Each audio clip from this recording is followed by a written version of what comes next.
మనం ఒక మంచి శాస్త్రవేత్త గురించి, సామాజిక శాస్త్రవేత్త గురించి మనము ఈరోజు మాట్లాడుకుందాం. మనం గత పాఠంలో ఏం నేర్చుకున్నాము? కార్ల్ మార్క్స్ వ్యక్తాత్మక భౌతికవాదం, కార్ల్ మార్క్స్ చారిత్రాత్మక భౌతికవాదం అవన్నీ తెలుసుకున్నాము. ఆయన కూడా మా ఈ యొక్క సామాజిక శాస్త్ర తత్వవేత్తలలో ఒక ప్రధానమైనటువంటి వ్యక్తి. ఆ తర్వాత ఈరోజు మరో ప్రధానమైనటువంటి వ్యక్తి గురించి మనం మాట్లాడుకుంటున్నాము. ఆయన పేరు ఎమిల్ డర్కెహెమ్. ఈ ఎమిల్ డర్కెహెమ్ అనే అతను ఒక గొప్ప సామాజిక శాస్త్రవేత్త అని మనం చెప్పుకోవచ్చు. ఎట్లా అంటే ఆయన సామాజిక శాస్త్రానికి ఒక పునాదులు వేసేసి సామాజిక శాస్త్రాన్ని నిలబెట్టి సామాజిక శాస్త్రంలో మొట్టమొదటిగా ప్రొఫెసర్ అయినటువంటి వ్యక్తి ఈ ఎమిల్ డర్కెహెమ్. ఎమిల్ డర్కెహెమ్ ఈయన ఫ్రాన్స్ లో పుట్టాడు. ఆ తర్వాత ఈయన చాలా సమాజం గురించి ఆలోచించడం, సమాజం గురించి పుస్తకాలు రాయడం అనేది జరిగింది. అయితే ఎమిల్ డర్కెహెమ్ కు ఒక గొప్పతనం ఏంటి అంటే ఈయన ఆగస్ట్ కాంటే యొక్క పాజిటివిటీ సిద్ధాంతాన్ని ఈయన పుచ్చుకొని ఆ తర్వాత తన యొక్క సిద్ధాంతాలను ఆవిష్కరించాడు. మనందరికీ తెలుసు సమాజం గురించి ఆలోచించడం అంటే ఎంత కష్టతరమైనటువంటి గురుతర బాధ్యత అనేది మనందరికీ తెలుసు. ఎందుకంటే పూర్వకాలం నుంచి ఇప్పటి వరకు కూడా చాలా మంది శాస్త్రవేత్తలు సమాజం గురించి ఆలోచించడం, రాయడము, తత్వీకరించడము ఇవన్నీ అనేది జరగడం జరిగింది. అయితే కార్ల్ మార్క్స్ తో పాటుగా ఈరోజు మనం ఎమిల్ డర్కెహెమ్ గురించి మాట్లాడుకోవాలంటే ఎమిల్ డర్కెహెమ్ 19వ శతాబ్దానికి చెందినవాడు. ఈయన చాలా పుస్తకాలు రాశాడు సమాజం గురించి. దాంట్లో ప్రధానంగా చెప్పాలంటే 4 పుస్తకాలు చెప్పుకోవచ్చు. ఒకటేమో రూల్స్ ఆఫ్ సోషలాజికల్ మెథడ్, రెండేమో సూయిసైడ్, మూడేమో elementary forms of religious life, 4 ఏమో సోషలాజికల్ మెథడ్. మళ్ళీ ఒకసారి చెప్తున్నాను, ఎమిల్ డర్కెహెమ్ రాసినటువంటి అతి ప్రధానమైనటువంటి 4 పుస్తకాలలో ఒకటి రూల్స్ ఆఫ్ సోషలాజికల్ మెథడ్, ఆ తర్వాత suicide, elementary forms of religious life, ఇవి ప్రధానంగా సోషలాజికల్ మెథడ్. ఈ నాలుగు పుస్తకాలను కూడా ఎమిల్ డర్కెహెమ్ రాశాడు. అయితే మనం ఇక్కడ అర్థం చేసుకోవాల్సిన విషయం ఏంటి అంటే ఈ సోషల్ సైన్సెస్ కి గల తేడాను మనం ఫస్ట్ అర్థం చేసుకోవాలి.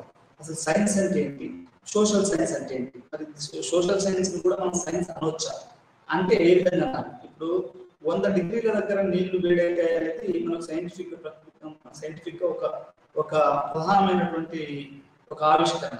అదేవిధంగా గురుత్వాకర్షణ శక్తి అనేది ఒక ప్రధానమైనటువంటి ఒక ఫిజికల్ లా అది.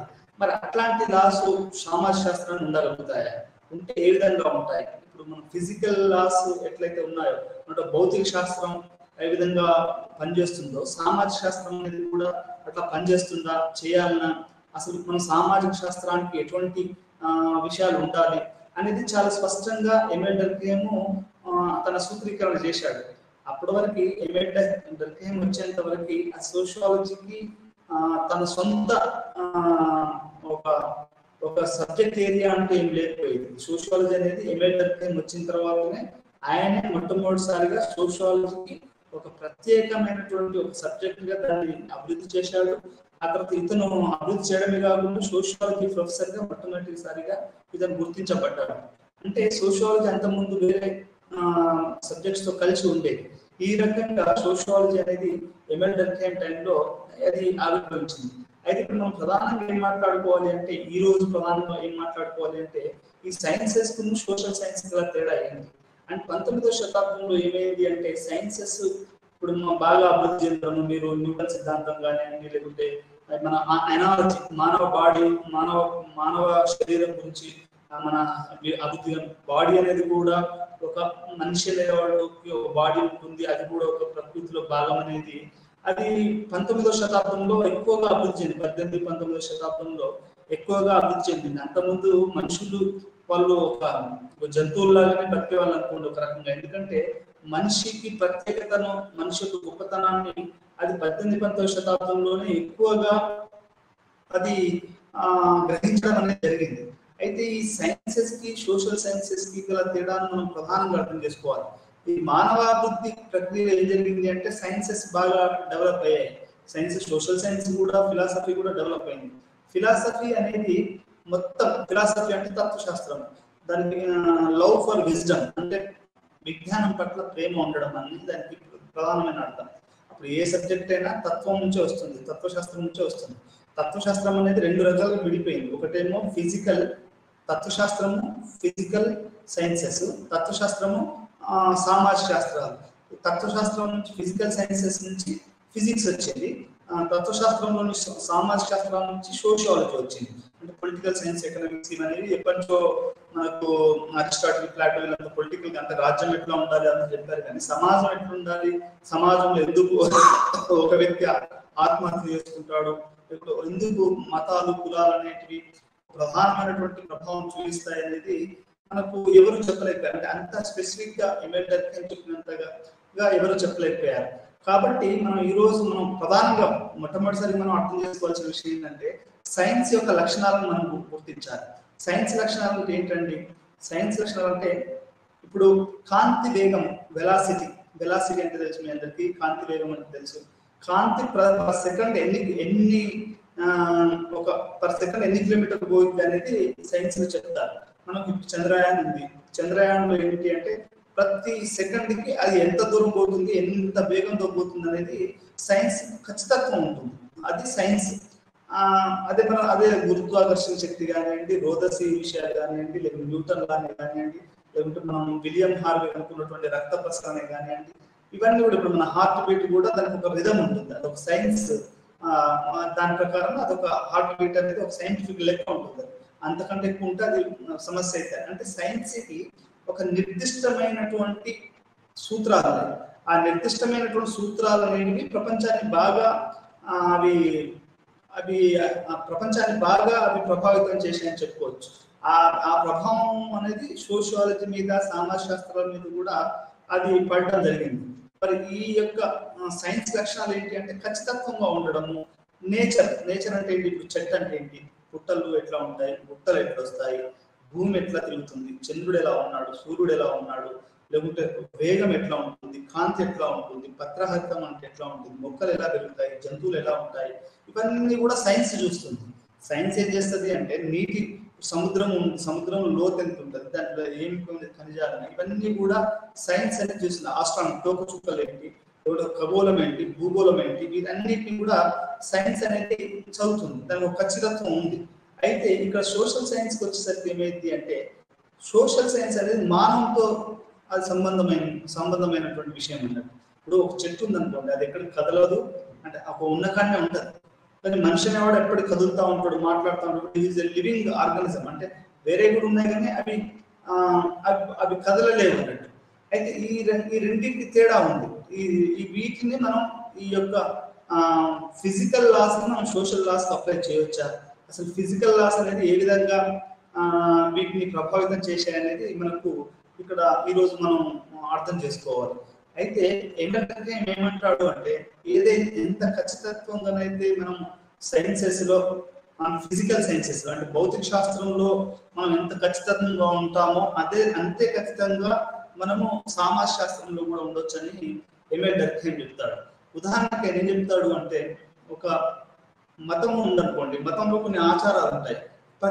ఒక్క ఉదాహరణ చెప్పాలంటే ప్రతి సిక్కు మతస్థుడు కూడా అంటే ప్రతి సిక్కు మతస్థుడు కూడా గడ్డ పెట్టుకొని అది వస్త్రధారణ పెట్టుకొని ఇప్పుడు కడెం పెట్టుకొని ఉంటాడు. అంటే అది ఖచ్చితంగా మనం చెప్పచ్చు అన్నట్టు. అంటే అట్లాంటి మత ఆచారాలు అనేటివి కూడా ఒక ఫిజికల్ లాస్ లాంటివి అని మొట్టమొదటిసారిగా సూత్రీకరించిన వాడు ఎంఎల్ డర్కీమ్. మత ఆచారాలు కానివ్వండి, చట్టాలు కానివ్వండి, ఇవి మనిషికి ఆవరగా ఉంటాయి. ఇప్పుడు మనం అందరం ఉన్నాము, ఒకరు ఉంటారు. మనకు చట్టాలు గౌరవించడం ఇష్టం లేదు అంటే ఉదాహరణగా రోడ్డు మీద వస్తున్నాము, లెఫ్ట్ సైడ్ డ్రైవ్ చేయాలనేది చట్టం చెప్తుంది. మనకి లెఫ్ట్ సైడ్ డ్రైవ్ చేయడం ఇష్టం లేదనుకోండి, రైట్ సైడ్ చేసినప్పుడు చేయాలని మనసులో ఉంది మనకి, కానీ మనం చేయలేము. అంటే దాని అర్థం ఏంటండి? ఒక వ్యక్తి తాను అనుకున్న పనిని తాను చేయలేకపోవడం వెనకాల ఒక సూత్రం ఉంది. అదేంటి? నువ్వు లెఫ్ట్ సైడే డ్రైవ్ చేయాలి అంటే మన మీద, ఒక వ్యక్తి మీద కానీ, ఒక సమాజం మీద కానీ వాళ్ళ ఆధీనంలో లేని కొన్ని విషయాలు సమిష్టి విషయాలు అన్నీ. ఆ సమిష్టి విషయాలు మనిషిని ప్రభావితం చేస్తాయని మొట్టమొదటిసారిగా సూత్రీకరించిన వాడు ఎంఎల్ డర్కీమ్. దాన్ని మనం పాఠం లోపల పోయిన కొద్దీ మనము దాన్ని పూర్తిగా మాట్లాడుతున్నాం. ఇది సైన్స్కును సోషల్ సైన్స్ మొట్టమొదటిసారిగా ఒక సామాజిక శాస్త్రానికి కావాల్సినటువంటి రూల్స్ ఏంటి, అసలు ఒక సోషల్ సైన్స్ ను మనం ఎస్టాబ్లిష్ చేయాలంటే, దాన్ని ప్రారంభం చేయాలంటే దానికి కొన్ని లక్షణాలు ఏంటి, అవి ఏ రకంగా మనం ఒక సమాజ శాస్త్రాన్ని ఒక శాస్త్రంగా మనం డెవలప్ చేయాలంటే ఆయన కొన్ని సూత్రాలు పెట్టాడు ఎమ్మెల్యే డర్కీమ్ గారు. ఆ సూత్రాలు ఏంటనేది మనం ఈ రోజు తెలుసుకుంటాం. అదేవిధంగా సామాజిక వాస్తవాలు అనేది దాన్ని సోషల్ ఫ్యాక్ట్స్ అంటారు. Social facts quote and quote. Social facts అంటే the act of thinking, act of feeling, act of behaving is called social fact. అంటే సామాజిక వాస్తవాలు అనే ఒక అతి ప్రధానమైనటువంటి సామాజిక శాస్త్ర సూత్రాన్ని ఎమ్మెల్యే డర్కీమ్ గారు చెప్పారు. ఈ రోజు ఆ సామాజిక వాస్తవాలు అంటే ఏంటి, దాని లక్షణాలు ఏంటి, అది ఏ విధంగా ఉంటుంది, మన సమాజ శాస్త్రంలో ఒక శాస్త్రవేత్తలుగా ఈ సామాజిక వాస్తవాలను ఎట్లా చదవాలి అనేది మనం ఈ రోజు పాటలో ప్రధానంగా మనం చర్చించుకుంటాం. అదేవిధంగా సమాజ శాస్త్రం కొన్ని ఇతర అధ్యయన విషయాల నుండి ఎలా భిన్నంగా ఉందో కూడా మనం తెలుసుకుంటాం. అంటే ఇప్పుడు సామాజిక శాస్త్రం పొలిటికల్ సైన్స్ ఏ రకంగా భిన్నంగా ఉంది, ఆర్థిక శాస్త్రానికి భిన్నంగా ఏ విధంగా ఉంది అనేది కూడా మనం ఈ రోజు పాఠంలో తెలుసుకుంటాం. అదే రకంగా సమాజం యొక్క రకాలు, అంటే ఎన్ని రకాలుగా సమాజం ఉంటుంది అనేది కూడా మనం ఈ రోజు పాఠంలో తెలుసుకుంటాం. సామాజిక వాస్తవాలను కూడా మనం వర్గీకరిస్తాం. సామాజిక వాస్తవాలు సోషల్ ఫ్యాక్ట్స్ అనేటివి ఎన్ని రకాలుగా ఉంటాయి అనేది కూడా, సోషల్ ఫ్యాక్ట్ అంటే ఏంటి, సామాజిక వాస్తవాలు అంటే ఏంటి, వాటి లక్షణాలు ఏంటి, అవి ఎన్ని రకాలుగా ఉంటాయి, అవి ఏ రకంగా ప్రభావితం చేస్తాయి, అసలు సామాజిక వాస్తవాన్ని మనం అబ్జర్వ్ ఎట్లా చేయాలి, వాటి గైడ్ లైన్స్ ఏంటి మనం అనేది కూడా ఈ రోజు మనం తెలుసుకుంటాం. అదేవిధంగా సామాజిక వాస్తవాల పరిశీలన, నియమావళిని జాబితాను మనం తయారు చేయాలి. వాస్తవాన్ని వివరించడానికి నియమాలను మనం గుర్తించాలి. అంటే ఈ సామాజిక వాస్తవాలని గుర్తించడానికి ఎటువంటి నియమాలను మనం ఉండాలి అనేది కూడా ఈ రోజు మనం ఈ యొక్క పాఠం తెలుసుకున్నాము. అండ్ పాఠం ఇంకొంచెం లోపలికి ముందు మీకు ఒక ఉదాహరణ చెప్తాను. ఇప్పుడు అడ్మినిస్ట్రేషన్ అనే ఒక పదాన్ని మీకు చెప్తాను. అడ్మినిస్ట్రేషన్ అంటే, అడ్మినిస్ట్రేషన్ ఇప్పుడు మీరు సచివాలయం పోయాలనుకోండి, మీది ఒక పెన్షన్ స్కీమ్ ఉంది, మీ పెన్షన్ స్కీమ్ మీకు రాలేదు. మీరు రానప్పుడు మీరు ఏం చేస్తారు, ఒక ఎందుకు రాలేదు అనేది మీరు పెన్షన్ ఆఫీస్కి పోతారు. అక్కడ పోతే ఎవరు ఉంటారు, పెన్షన్ ఆఫీసర్ ఉంటాడు, మీ ఫైల్ చూసే సెక్షన్ ఆఫీసర్ ఉంటాడు, దాని కింద పనిచేసే బెంచ్ లో పనిచేసే అతను ఉంటాడు, అతని కింద ఒక క్లర్క్ ఉంటాడు, స్పీకర్ ఉంటాడు. ఇదంతా దీనంతటి కూడా అడ్మినిస్ట్రేషన్ అంటారు. ఇది ఒక సామాజిక వాస్తవం.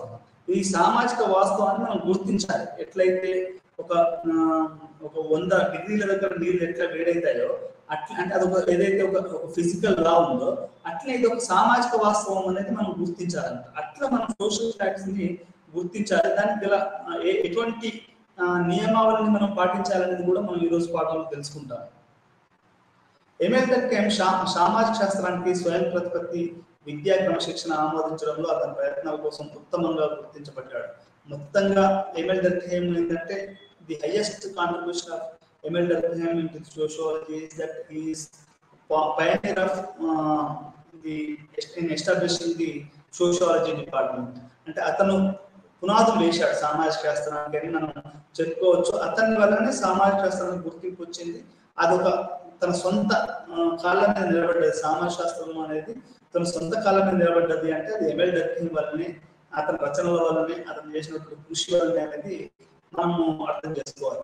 అదేవిధంగా ఆధునిక సమాజంలోని నైతిక మరియు మేధోపరమైన సమస్యలను అధ్యయనం చేయడానికి దోహదపడే సమాజ శాస్త్రం యొక్క ఆలోచనను అతను గుర్తింపు పొందాడు.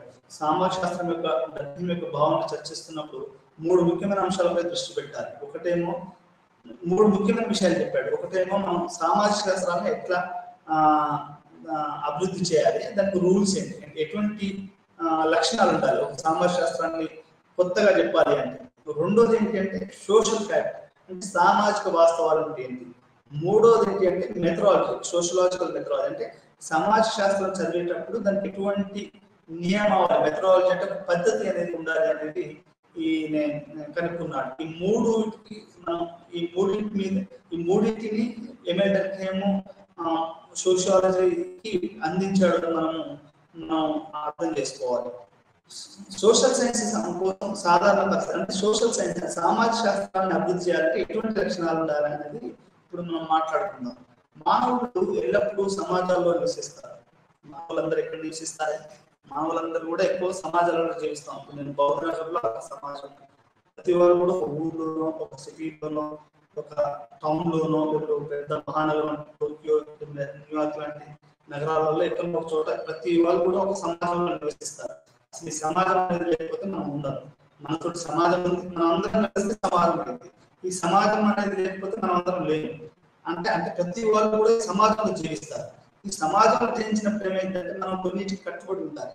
ఆ కట్టుబాట్లు కొన్నిటికి ఆ కొన్ని ఏంటి మరి అవి మనం వాటికి ఎందుకు కట్టుబడి ఉండాలని మీరు అంటే నన్ను అడగొచ్చు. సార్ మనం ఎందుకు ఈ యొక్క మతాచారాలకు కానీ లేకపోతే చట్టాలకు కానీ కట్టుబడి ఉండాలి అంటే, అది మీరు నన్ను ప్రశ్న అడిగారు అనుకోండి, సార్ మనం ఎందుకు ఈ యొక్క మతాచారాలకు కానీ లేకపోతే కస్టమ్స్ కానీ ఇప్పుడు వాటి ఎందుకు మనం కట్టుబడి ఉండాలి, లేకపోతే మనం కొన్ని అనుకున్న మనం సామాజిక నియమాలకు మనం ఎందుకు కట్టుబడి ఉండాలి అనేది మనం అడిగితే అది దాన్ని మనం దాని సామాజిక అది ఎట్లా ఉంటుంది సోషల్ ఫ్యాక్టర్ అనేది మనం మాట్లాడుకున్నాం. ఇప్పుడు ఉదాహరణకి గతంలో అమ్మాయి అబ్బాయిని పెళ్లి చేసుకోవడం, అబ్బాయి అమ్మాయిని పెళ్లి చేసుకోవడం అనేది సహజం. అది ఒక సామాజిక వాస్తవంగా ఉండేది. కొత్త సామాజిక వాస్తవం ఏంటి, అమ్మాయి అమ్మాయిని పెళ్లి చేసుకోవడం, లేకుంటే అబ్బాయి అబ్బాయిని పెళ్లి చేసుకోవడం అనేది కూడా ఒక నూతన ఇదొక సామాజిక వాస్తవంగా వస్తుంది. అంటే సామాజిక వాస్తవాలు కూడా మారుతూ ఉంటాయి. ఈ రకంగా మన సామాజిక వాస్తవాన్ని అర్థం చేసుకోవాల్సి ఉంటుంది. ఇది మానవులకి వారి సొంత శరీరాలు ఉన్నాయని, మరి వారికి ఎల్లప్పుడూ జీవితం గురించి కొంత ఆలోచన ఉందని చెప్పడం కానీ, అంటే 18వ 19వ శతాబ్దంలో జరిగింది అంటే మనిషి యొక్క జీవశాస్త్రం డెవలప్ కావడము, 18వ 19వ శతాబ్దంలో ఈ ఫిజికల్ సైన్స్ బాగా డెవలప్ అయిందండి. ఒక అంచనా ప్రకారం గత 200 సంవత్సరాలలో జరిగినంత సైంటిఫిక్ డెవలప్మెంట్ అంతకుముందు 1000 సంవత్సరాల నుంచి జరిగినంత ఒక సైన్స్ అండ్ టెక్నాలజీ అభివృద్ధి అనేది గత 200 సంవత్సరాలు జరిగింది. అంటే దాన్ని బట్టి మీకు అర్థమైంది ఏంటంటే 18వ 19వ శతాబ్దంలో ఈ బాడీ మానవ శరీరం గురించి చాలా విస్తృతమైనటువంటి పరిశోధన జరిగింది. మనం కూడా ఒక సొంత శరీరం ఉన్న వాళ్ళమని, దాంట్లో రక్తం ప్రవహిస్తుందని విలియం హార్వే కనుక్కున్నాడు. విలియం హార్వే కనుక్కున్నప్పుడు ఏమైంది అంటే అతన్ని అసలు ఫస్ట్ నమ్మలేదు ఎవరు. బాడీలో ఎర్ర సిరులు, తెల్ల సిరులు, ఎర్రదమ్ములు, తెల్లదమ్ములు ఉంటాయన్నప్పుడు ఎవరు నమ్మలేదు. ఇది గుండె కొట్టుకుంటుంది, రక్తం ప్రసరణ జరుగుతుంది అని చెప్పినప్పుడు ఎవరు దాన్ని నమ్మలేదు. విలియం హార్వే చాలా తన పరిశోధన నడిపించడానికి అది బాడీని బయటకు తీసుకెళ్ళి అట్లా శరీరం మూస రక్తాన్ని ఆయన పరిశీలించేవాడు అనేది మనకు కొంతమంది మనం చదవడం ద్వారా అర్థమవుతుంది. అంటే నేను ఎందుకు చెప్తున్నాను ఉదాహరణ అంటే 18వ 19వ శతాబ్దంలో ఏమైంది అంటే మనకు మానవ యొక్క ఏదైతే మన శరీరం ఉందో దాని గురించి నాలెడ్జ్ పెరగడం అనేది మొదలైంది. ఇప్పుడు మనకు చాలా వరకు వింటా ఉంటాం మనం. నిన్న ఒక పేపర్లో చూశాను నేను, అదేంటంటే 2 కవల పిల్లలు పుట్టారు. కవల పిల్లలు ఎట్లా పుట్టారు, 2 బాడీ కూడా ఇట్లా ఇద్దరు అమ్మాయికి ఇట్లా జాయింట్ చేసింది. వాళ్ళు ఇద్దరు కదిలితే ఎవరు కదిలినా కానీ అది ఇద్దరు కదలాలి. గత 2 రోజుల క్రితం ఆ 2 బాడీని వాళ్ళు సైంటిఫిక్ గా అంటే శాస్త్రీయపరంగా ఆధునిక పరిశోధన పద్ధతుల ద్వారా వాళ్ళ 2 పిల్లల్ని కూడా విడదీసి ఇప్పుడు వేరు పిల్లలుగా చేశారు. ఇప్పుడు వాళ్ళు స్వచ్ఛంగా ఎవరు వాళ్ళు బతకవచ్చు అన్నారు. అంటే ఈ యొక్క మనకు శరీరానికి సంబంధించినటువంటి విజ్ఞానం అనేది 18, 19, 20వ శతాబ్దంలో గత 200-300 సంవత్సరాల నుంచి చాలా అధికంగా మనకు ఇది వస్తుందనేది బాగా అర్థం చేసుకోవాల్సినటువంటి విషయం. అయితే దీనివల్ల మనం ఇదంతా మాట్లాడుకుంటున్నాం సార్, మనం మాట్లాడుకోవాల్సిన సమాజ శాస్త్రం కదా అంటే ఉంది, సంబంధం ఉంది. శరీరానికి సంబంధించిన విజ్ఞానం పెరగడానికి మరియు దాని యొక్క ప్రభావం సమాజ శాస్త్రాల మీద పడడానికి చాలా సంబంధం ఉంది. ఈ రకంగా 18, 19, 20 శతాబ్దంలో జరిగినటువంటి శరీర ధర్మ ప్రమాణాలు ఎప్పుడైతే ఎక్కువగా మనకు అర్థం కావడం మొదలైందో అప్పటి నుంచి దాని యొక్క ప్రభావం అనేది సమాజం మీద, సమాజ శాస్త్రాల ఉద్భవానికి కూడా అది తోడ్పడింది అనేది మనకు ఇక్కడ అర్థమవుతుంది. శరీర ధర్మశాస్త్రం నుంచి జ్ఞానం చాలా కాలం తర్వాత ప్రత్యేక క్రమశిక్షణగా అభివృద్ధి. అంటే యాక్చువల్ గా ఈ యొక్క ఎడ్వర్డ్ డర్కీమ్ కూడా బాగా అతను ఏదైతే మెడిసిన్ ఏదైతే అయిందో, ఏదైతే మానవ ధర్మశాస్త్రము అంటే ఇది ఎట్లా పనిచేస్తుంది, ఏదైతే బాగా ఎప్పుడైతే యూరోప్ లో కానీ యూకే లో కానీ ఎప్పుడు బాగా డెవలప్ అయిందో అది అప్పుడు ఏమైంది అంటే దాని ప్రభావం అనేది ఈ యొక్క సోషల్ సైన్సెస్ మీద పడ్డది. అంటే అది ఎట్లా ఏ రకంగా అభివృద్ధి చెందింది, ఏమైంది అనే దాని గురించి అనేది చాలా మనకు సోషల్ సైన్సెస్ మీద కూడా చాలా పడ్డది, ఆ సోషాలజీ మీద కూడా చాలా పడ్డది. అంటే శరీర ధర్మశాస్త్రము అభివృద్ధి చెందడము, అది ఒక ఇన్స్టిట్యూషనలైజ్ కావడము. ఇన్స్టిట్యూషనలైజ్ అంటే అది ఏ రక అది అది ప్రభుత్వ అది ఇన్స్టిట్యూషనలైజ్ అయింది. ఇప్పుడు మనం కనుక ఇప్పుడు నిమ్స్ అని చదువుతాము, లేకుంటే ఎయిమ్స్ అని చదువుతాము. మనకు నిజాం ఇప్పుడు హైదరాబాద్ గురించి పల్లెటూరు సిటీ హైదరాబాద్ సిటీ ఎట్లా తెలుసండి? హైదరాబాద్ సిటీ ఎట్లా తెలుసు అంటే అది నిజాం హాస్పిటల్ కానివ్వండి, గాంధీ హాస్పిటల్ కానివ్వండి, లేకుంటే నీరోఫ్ హాస్పిటల్ కానివ్వండి, ఇంకేదైనా హాస్పిటల్, ఇవన్నీ కూడా ఎట్లా అంటే ఈ యొక్క విజ్ఞాన శాస్త్రం అనేది, ఈ యొక్క ఆధునిక విజ్ఞాన శాస్త్రం అనేది, ఈ మెడిసిన్ అనేది బాగా అభివృద్ధి చెందడము, దీనివల్ల అనేది మనకు ఇది బాగా అభివృద్ధి చెందడం అనేది అది సమాజ శాస్త్రాల మీద బాగా ప్రభావం చూపించింది. అంటే అది మరీ ఎస్పెషల్ గా 18-19 శతాబ్దంలో, ఈ 18వ శతాబ్దంలో జరిగినటువంటి ఈ శరీర ధర్మశాస్త్ర పరిజ్ఞానం, ఇప్పుడు మనకు బీపీలు, షుగర్లు, ఈ లెవెల్స్ అన్ని ఎక్కువ ఉన్నాయని తక్కువ ఉన్నాయని ఎప్పటికీ కంట్రోల్ చేయడము, లేకుంటే మనకు ఇప్పుడు ఇదేంది మనకి అంబులెన్స్ సర్వీసెస్ వస్తాయి. అంబులెన్స్ సర్వీసెస్ అనేది ఇంతకుముందు మనకు నా డిగ్రీ పీజీ ఎంఫిల్ లెవెల్లో కూడా అంబులెన్స్ సర్వీస్ లేదు. ఈ అంబులెన్స్ సర్వీస్ ఎప్పుడు వచ్చింది అంటే అంబులెన్స్ సర్వీస్ అనేది కొత్తగా వచ్చిందండి. అంటే ఎప్పటికట్టే ఒక పేషెంట్ ని తీసుకురావడము, ఇట్లాంటి అన్ని కూడా మొట్టమొదటిసారిగా ఈ యొక్క ఇప్పుడు జరుగుతుంది. అంటే నేను ఎందుకు చెప్తున్నాను అంటే శరీర ధర్మశాస్త్రం గురించి విపరీతమైనటువంటి ఈ యొక్క జ్ఞానం పెరిగింది. ఎట్లా అంటే ప్రతి ఓటు 100 సంవత్సరాలు బతకాలి, 200 సంవత్సరాలు బతకాలి, ఇంకేదో చేయాలి, ఇప్పుడు యోగా చేయాలి, లేకపోతే యోగా చేస్తే మనం బాగుంటుంది, లేకపోతే ఇంకేదైనా చేయాలి, ఇప్పుడు అడవులలో పోయి ధ్యానం చేయాలి అంటారు. ధ్యానం అంటే ఏంటంటే శ్వాస మీద మనకు అంటే మనం నిశ్వాసాల మీద ఒక రకమైనటువంటి కంట్రోల్ ఉండడం అనేది ఈ ధ్యానం చెప్తుంది. అది యోగా చేయాలి అంటారు. ఇవన్నీ ఏంటి అంటే మనిషి యొక్క శరీరం యొక్క ఇది ఒక ధర్మశాస్త్రం అనేది ఇది బాగా అంటే విపరీతంగా డెవలప్ అవ్వడం అనేది, అంటే అది అభివృద్ధి చెంది ఒక ప్రత్యేకమైన శిక్షణగా అభివృద్ధి చెందింది. మెడిసిన్ అనేది ఒక 18వ శతాబ్దంలోనే ఈ ఎంఎల్ డర్ఖేమ్ కాలంలోనే అది ఒక హాస్పిటల్స్ లో ఉండడము, అది ఎక్కువగా అభివృద్ధి చెందడము, డాక్టర్లు అది అంతకుముందు అంతగా లేకుండే. అది అభివృద్ధి ప్రత్యేకమైనటువంటి డిపార్ట్మెంట్ గా అది అభివృద్ధి చెందినప్పుడు దాని ప్రభావం అనేది ఇది వేరే వాటి మీద కూడా ఎక్కువగా పడ్డది అనేది మనకు ఇక్కడ అర్థమవుతుంది. ఈ విధంగా మానవ శరీరము, మానవం చుట్టూ ఉన్నటువంటి ఇతర విషయాల గురించి శాస్త్రీయ పరిజ్ఞానం అభివృద్ధి చెందింది. మానవుని శరీరము, మానవుని గురించి ప్రతి విషయం కూడా క్షుణ్ణంగా ఈ యొక్క మెడిసిన్ అనేది ఆ టైంలో బాగా డెవలప్ అయింది. అది డెవలప్ అవడం వల్ల దాని యొక్క ప్రభావము వేరే శాస్త్రాల మీద, అంటే సామాజిక శాస్త్రాల మీద, ఆ తర్వాత పొలిటికల్ సైన్స్, వీటన్నిటి మీద పడ్డది అనేది మనకు ఇక్కడ అర్థమవుతుంది. ఇప్పుడు అదేవిధంగా మానవ శరీరం గురించి మరియు మన చుట్టూ ఉన్న ఇతర విషయాల గురించి శాస్త్రీయ పరిజ్ఞానం అభివృద్ధి చెందింది. వాటిని పొందే కొత్త పద్ధతులతో పాటుగా ఈ పద్ధతిని శాస్త్రీయ పద్ధతులను కూడా ప్రారంభించారు. ఇది సైంటిఫిక్ మెథడ్ అంటారు. ఇప్పుడు మెడికల్ సైన్సెస్ లోనే సైంటిఫిక్ మెథడ్ ఎక్కువగా ఉంటుంది అనేది ఒక భావన ఉంది. అంటే డాక్టర్ కి మీరు ఈ మధ్యలో మీరు ఎప్పుడైనా గమనించండి, ఊర్లలో డాక్టర్ కు ఉన్నంత విలువ కలెక్టర్ కు ఉండదు, ఆ తర్వాత ఇంజనీర్ కు ఉండదు. ఎందుకంటే డాక్టర్ కు పాము వచ్చింది అనుకోండి, ఒక రైతు వ్యవసాయం పనిచేస్తుంటే పొలం పోతా ఉంటే పాము గరిచింది. ఆ పాము గరిచిన ఏమందిస్తే డాక్టర్ మాత్రమే కాపాడగలుగుతాడు.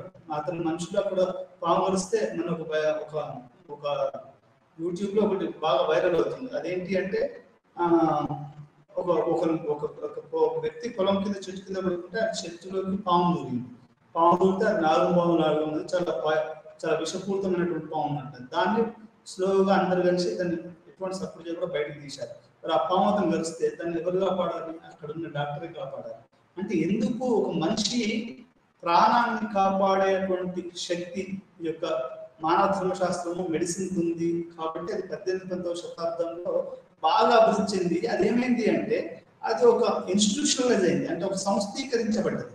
ఒక డాక్టర్లు ఉత్పత్తి కావడము, హాస్పిటల్స్ రావడము, ప్రభుత్వం దానికి సహాయం చేయడము, అదొక శాస్త్రీయ పద్ధతిగా అది జనాలలో గుర్తింపు రావడము, ఇవన్నీ కూడా ఏమయ్యాయంటే వేరే శాస్త్రాన్ని బాగా ప్రభావితం చేశాయనేది మనకు చూసాక అర్థమవుతున్నటువంటి విషయం.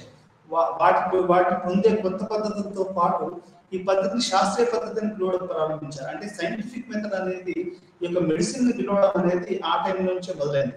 ఇప్పుడు మనం శాస్త్రీయ పద్ధతి ద్వారా సమాజం దాని పనితీరు, దాని మార్పులు మరియు మార్పుల గురించి జ్ఞానాన్ని పొందడానికి ప్రయత్నిస్తున్నాం. అదే విధంగా ఏ రకంగానైతే శరీర ధర్మశాస్త్రం అది ఏ రకంగానైతే అభివృద్ధి చెంది ఒక ఒక ఒక శాస్త్రీయ పద్ధతి అనే ఏదైతే పేరు తెచ్చుకుందో, అదే రకంగా మనం సమాజ శాస్త్రాన్ని కూడా మనం అర్థం చేసుకోవాలి. అంటే సమాజ శాస్త్రానికి గుండె ఏంటి, రక్తం ఏంటి, చెవులేంటి, ముక్కేంటి, నోరేంటి, పనులేంటి, నాలుగేంటి, అసలు మొత్తం కళ్ళేంటి, జుట్టు ఏంటి అనేది కూడా, అంటే ఎట్లయితే ఒక మనిషి శరీర ధర్మశాస్త్రం ఉంటుందో అదే రకంగా మనిషి యొక్క ఇది కూడా ఉంటుంది. మనిషి యొక్క సమాజం కూడా అలాగే ఉంటుంది అనేది మనకి ఇక్కడ అర్థమవుతుంది.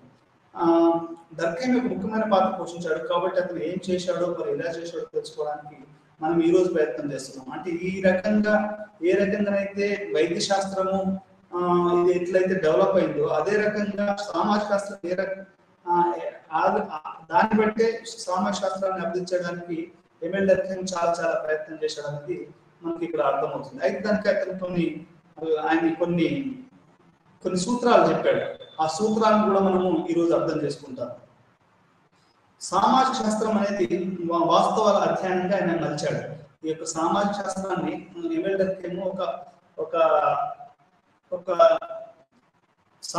వాస్తవాల అధ్యయన శాస్త్రంగా అతను మలిచాడు. సామాజిక శాస్త్రం యొక్క అంశాన్ని నిర్వచించడంలో రెండు పనులు ఉంటాయి.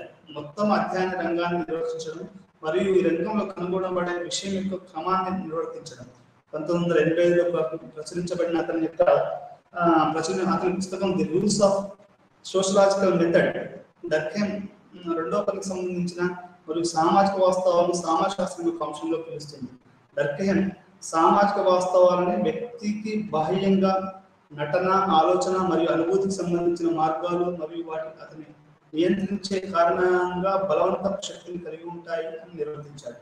అంటే సామాజిక శాస్త్రంలో ఎమ్మెల్యే దర్కీమ్ ఏం చెప్తాడు అంటే ఈ సామాజిక వాస్తవాలు అనేటివే ఈ యొక్క సోషియాలజీకి చాలా ప్రధానమైనటువంటి విషయం అని చెప్తాడు. అందులో ఈ యొక్క విషయాన్ని the rules of sociological method అనే పుస్తకంలో అతను రాశాడు. అతను ఏమంటాడు అంటే సామాజిక వాస్తవం అంటే ఏంటి అంటే మనం ఏ విధంగా అయితే నటిస్తామో, అది మనం ఏ విధంగా అయితే ఆలోచిస్తామో, మనం ఏ విధంగా అయితే ఫీల్ అవుతామో, అంటే మనం ఏ రకంగా అయితే మనం ఫీల్ అని చెప్తామో దాన్ని మనం సామాజిక వాస్తవం అని అనాలి. దానికి 3 లక్షణాలు ఉంటాయని చెప్పాడు. ఒకటేమో అది మొత్తంగా అధ్యయనం చేయడము, రెండోది యొక్క క్రమాన్ని నిర్వర్తించడం, మూడోది ఈ సామాజిక వాస్తవాలు. అంటే 3 విషయాలు యొక్క ఈయన చెప్పాడు. సామాజిక వాస్తవాలు అనేది ఏంటి? దర్కీమ్ సామాజిక శాస్త్రం యొక్క శాస్త్రీయ దృష్టిని ప్రాథమిక సూత్రం అంటే సామాజిక వాస్తవాల యొక్క ఆబ్జెక్టివిటీ పై ఆధారపడింది. సామాజిక వాస్తవం అంటే నటన, ఆలోచన లేదా అనుభూతి మొదలైనవి. అంటే సోషల్ ఫ్యాక్ట్ అంటే నటన, ఆలోచన, మనం యాక్టింగ్ అంటే మనం చేసే పని. ఇప్పుడు నేను మాట్లాడుతున్నాను, ఒక్కోసారి చేయి లేపుతున్నాను, ఒక్కోసారి ఎట్లా అంటున్నాను, ఒక్కోసారి నీళ్ళు తాగుతున్నాను. ఇది మన యొక్క నటన. అంటే ఇది ఒక మనం చేసే పని. ఆలోచన, ఏం ఆలోచిస్తున్నాను, మీరు ఏ రకంగా చూస్తున్నారు, నన్ను ఏ రకంగా అర్థం చేసుకుంటారు అనేది అదొక ఆలోచన. అనుభూతి, ఫీలింగ్, ఇది క్లాస్ అయిన తర్వాత క్లాస్ చెప్తున్నప్పుడు ఎటువంటి అనుభూతి అనేది సామాజిక వాస్తవం అనేది అది ఆయన సామాజిక వాస్తవానికి ఇచ్చినటువంటి ఒక డెఫినేషన్. ఇది సమాజంలో ఎక్కువ లేదా తక్కువ సాధారణ సామాజిక వాస్తవాల విషయంలో తీసుకున్నాడు. ఇవి నిజమైన మరియు వ్యక్తి యొక్క సంకల్పం లేదా కోరికల నుండి స్వతంత్రంగా ఉంటాయి. అంటే సామాజిక వాస్తవాలు అనేది ఎమ్మెల్యే ప్రకారం ఏంటి అంటే అవి మనిషికి అవసరం ఉంటాయి. మన ఇష్టాల మీద ఆధారపడదు సామాజిక వాస్తవాలు. మీరు ఒక నుంచి బండి వేసుకొని వస్తున్నారు, మీకేమో లెఫ్ట్ సైడ్ పోవాలని భారతదేశంలో ఉంది. యూరోప్ లో అయితే రైట్ సైడ్ పోవాలని ఉంటుంది. మీకేమో ఇక్కడ రైట్ సైడ్ పోవాలని అనుకో ఇండియాలో, కానీ అది వాళ్ళు పోనీయరు. ఎందుకు పోనీయరు అంటే అది ఒక సామాజిక వాస్తవం కాబట్టి. అంటే నీకు బయట ఉంటాయి. అదేవిధంగా మతం ఉంది. ఇప్పుడు నేను ఇస్లాంలో పుట్టాను, ఇస్లాంలో పుట్టి నేను ఇస్లాం కాదని కుదరదు. హిందువులో పుట్టావు, ఇప్పుడు క్రిస్టియన్లో పుట్టావు. అండ్ ఈ క్రిస్టియన్లో పుట్టడం వల్ల చర్చికి వెళ్ళడం అనేది కొన్ని అవన్నీ ఉంటాయి. అవి నేను చేయను అంటే అవి నీకు అవతల ఉన్నాయి, నువ్వు వాటిని చేయవలసింది. నువ్వు చేయకుండా వాటిని తప్పించుకోవడం కుదరదు. రిలీజియన్ బిలీఫ్స్, ట్రెడిషన్స్ ఉంటాయి. ఇప్పుడు భారతదేశంలో ఇప్పుడు క్రిస్టియన్లు కానీ, ముస్లింలలో కానీ, హిందువులలో కానీ కొన్ని ట్రెడిషన్స్ ఉంటాయి. ఇప్పుడు బోనాల పండుగ వచ్చింది. బోనాల పండుగ అనేది కొన్ని వేల సంవత్సరాల నుంచి వస్తుంది. అది బోనాల పండుగ చేస్తే కానీ పండుగ చేసినట్టు కాదు, అదొక ట్రెడిషన్. నేను బోనం చేయమన్నా అనుకుంటూ వాడాన్ని, అది నువ్వు చేయొచ్చు చేయకపోవచ్చు, అది నీ ఇష్టం. కానీ బోనాల పండుగ అనేది ఒక సామాజిక వాస్తవం, అది మతాచారాలు అంటే ఒక సామాజిక వాస్తవం. ఇప్పుడు చాలా మంది క్రిస్టియన్లు అదేంటి సిలువ వేసుకుంటారు, అదొక సామాజిక వాస్తవం. అట్లా ముస్లింలు కానీ, క్రిస్టియన్ కానీ, హిందువులు కానీ కొన్ని రిలీజియస్ ట్రెడిషన్స్ ఉంటాయి. ఈ రిలీజియస్ ట్రెడిషన్స్ అనేటివి చాలా చాలా ప్రభావితం చూపిస్తాయి అనేది మనకు ఇక్కడ అర్థం చేసుకోవాల్సినటువంటి విషయం. వీటిని మనము సామాజిక వాస్తవాలు అంటారు. అదేవిధంగా మనిషి ఎట్లా బిహేవ్ చేస్తున్నాడు, ఒక ముస్లిం అబ్బాయి కానీ, హిందూ అబ్బాయి కానీ, లేకపోతే అమ్మాయి కానీ ఏ రకంగా ఆలోచిస్తున్నాడు, ఏ రకంగా అనుభూతి పొందుతున్నాడు, ఏ రకంగా ఫీల్ అవుతున్నాడు అనేది సామాజిక వాస్తవం అనేది ఆయన నిర్వర్తించాడు. ఇది మనిషికి ఆవల ఉంటుంది. అంటే మనిషికి అది అతని ఆధ్వర్యంలో సామాజిక వాస్తవం అనేది ఉండదు. మనిషికి బయట ఉంటుంది. మన కోరికలకు, మన డిజైర్స్ కి తగ్గట్టు ఇది ఉండదు. అది మనం అర్థం చేసుకోవాలి. సామాజిక వాస్తవాలలో రకరకాల వాస్తవాలు ఉన్నాయి. 3 రకాలైనటువంటి సామాజిక వాస్తవాలు ఉన్నాయి. అదేంటి అంటే మొదటిది విపరీతమైన నిర్మాణం, పద నిర్మాణం, సామాజిక దృగ్విషయం. అవి సామూహిక జీవితానికి మూలాధారం. దీని ద్వారా సమాజం రూపొందించబడిన ప్రాథమిక భాగాల సంఖ్య మరియు స్వభావం, పద నిర్మాణం బాగా ఏ విధంగా అమర్చుకుంటాయి మరియు ఏ స్థాయిలో కలిసిపోయి ఉంటాయి. ఈ సామాజిక వాస్తవాల వర్గంలో భూభాగం యొక్క ఉపరితలం పై జనాభా పంపిణీ, నివాసాల రూపాలు, కమ్యూనికేషన్ వ్యవస్థలకు స్వభావం మొదలైన చేర్చబడ్డాయి. ఇది మొదటిది. రెండోది ఏంటంటే సంస్థాగతమైనటువంటి సామాజిక వాస్తవాలు ఉంటాయి. ఇవి ఎక్కువగా లేదా తక్కువ సాధారణమైన మరియు సమాజంలో విస్తృతంగా వ్యాపించి ఉంటాయి. వారు మొత్తం సమాజం యొక్క సామాజిక స్వభావం సూచిస్తాయి. ఈ చట్టపరమైన నైతిక నియమాలు, మతపరమైన సిద్ధాంతాలు, సమాజంలో ప్రబలంగా ఉన్న నమ్మకాలు ఇవన్నీ ఉంటాయి. మొదటి సోషల్ ఫ్యాక్ట్ ఏమో కమ్యూనికేషన్, జనాభా. ఇప్పుడు భారతదేశంలో ప్రతిసారి ప్రధానమంత్రి అనుకుంటాడు మన జనాభా 140 కోట్లు, 140. అదొక సామాజిక వాస్తవం. మనకు చాలా మందికి పేదవాళ్ళకి ఇల్లు లేవు, అందరికీ ఘర్ కపడా మకాన్ అనేది మీరు అందరికీ తెలుసు. అంటే ఈ నివాసాల రూపాలు, కమ్యూనికేషన్ వ్యవస్థ అనేది మొట్టమొదటి సామాజిక వాస్తవం. రెండో సామాజిక వాస్తవం ఏంటంటే అది సంస్థీకరించబడినటువంటి సామాజిక వాస్తవం. అదేంటి అంటే నైతిక నియమాలు, మతపరమైన సిద్ధాంతాలు అంటే ఇప్పుడు విగ్రహారాధన ఉంది. చాలా మంది ఇప్పుడు మా ఇంటి పక్కన కాళీమాత టెంపుల్ ఉంది. ప్రతిరోజు చాలా మంది ఆ టెంపుల్ ను సందర్శిస్తారు. అది ఒక మతపరమైనటువంటి సిద్ధాంతం. మాస్క్ ఉంది, చాలా మంది ఫ్రైడే ముస్లిం పిల్లలందరూ కూడా దానికి వెళ్తుంటారు. పక్కనే చర్చ్ ఉంది, సండేకి అందరూ వెళ్తూ ఉంటారు. అంటే సండేకి క్రిస్టియన్ చర్చ్కి వెళ్ళడము, ఫ్రైడేకి ముస్లిం నమాజ్కి వెళ్ళడము, పండుగలప్పుడు హిందువులు టెంపుల్లోకి వెళ్ళడము, లేకపోతే సాదా టైంలో కూడా టెంపుల్లోకి వెళ్ళడము, ఇవన్నీ కూడా ఏంటంటే ఒక సామాజిక వాస్తవాలు. ఇవి ఇన్స్టిట్యూషనలైజ్డ్ అంటే సంస్థీకరించబడినటువంటి సామాజిక వాస్తవాలు. ఈ ప్రబలంగా ఉన్న నమ్మకాలు, అభ్యాసాల కిందకి వస్తాయి. ఈ ప్రబలంగా ఉన్నటువంటి నమ్మకాలు మీరు ఇప్పుడు రాముని కానీ, కృష్ణుని కానీ, అల్లాని కానీ, జీసస్ ని కానీ వీళ్ళని అన్నారు, అది బ్లాస్ఫెమీ కిందకి వచ్చి అది వాళ్ళని శిక్షించడం జరుగుతుంది. అంటే ఇవి బలమైనటువంటి వ్యవస్థీకరించబడి అన్న విషయాలు. అంతెందుకు మీ అందరికి ఈ మధ్యలో తెలుగు రాష్ట్రాల్లో జరుగుతున్న విషయం ఏంటంటే కొత్తగా ఏర్పడినటువంటి ఈ యొక్క హేతువాద సంఘాలు, ఈ యొక్క మొన్న మీ అందరికీ తెలుసు ఈ రెంజల రాజేష్, కొంతమంది నరేష్ అనే 2 వ్యక్తులు, వాళ్ళు హేతువాద సంఘంలో ఉన్నారు. వాళ్ళు హేతువాద సంఘంలో ఉండి వాళ్ళు ఈ యొక్క మతపరమైనటువంటి ఈ యొక్క వాస్తవాన్ని వాళ్ళు వ్యతిరేకిస్తున్నారు. అంటే ఇది ఈ మతపరమైన ఏవైతే సంస్థీకరించబడ్డాయో వాళ్ళు వ్యతిరేకంగా మాట్లాడుతున్నారు.